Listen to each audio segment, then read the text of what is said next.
So I hope you enjoyed the first part of your challenge. Now you've all created your superheroes, you've got names and characters and superpowers and personalities.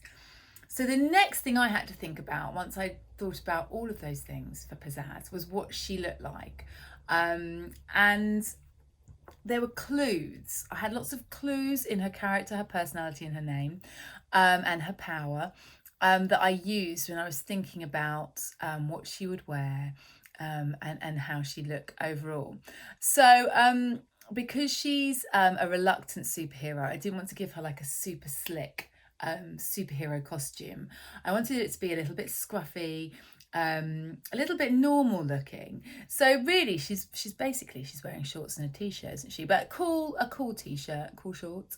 And then she's got her cool boots on. They look like a bit like orange DMs, don't they? And then look, she's got one sock up and one sock down. And I thought that was quite in keeping with her personality because she's not she's a little bit messy, and she's not that sort of like super keen superhero, and she probably wouldn't notice if one sock had slipped down. Probably wouldn't bother her that much. So that's why I did that. And then she's got her cool black fingerless gloves on, and I love her hair. I love her hair a lot. It's not lovely bright orange hair and cool bunches, slightly punky-ish bunches with the bobbles on. And then she's got her sort of like her face mask, her face makeup there.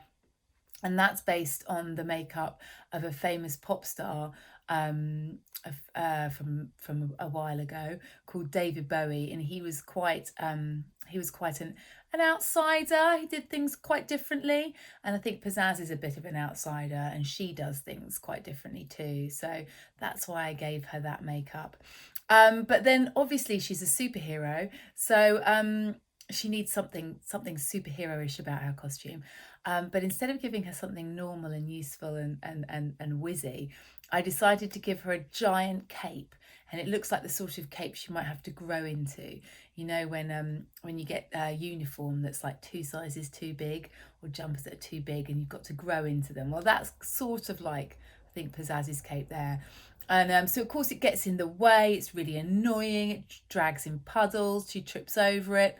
And double embarrassingly, across the back, you can't see it here, it's actually got her name emblazoned in big letters across the back. Her name, which of course she doesn't like.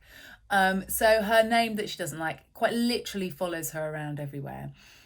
So that was the sort of superhero element I gave her look. But yes, so now you've come up with your superhero names, their characters, their powers, etc., etc. I want you to look at all those things you've thought about and see if there are any clues in there as to what your superhero is going to look like. And then once you've found all those clues, then build on that. But don't forget their personality, don't forget their name. All of those things will help you decide what your superhero looks like. You've got another worksheet with a template that you can draw on top of. Or if you want to freestyle, go for it. And as before, good luck.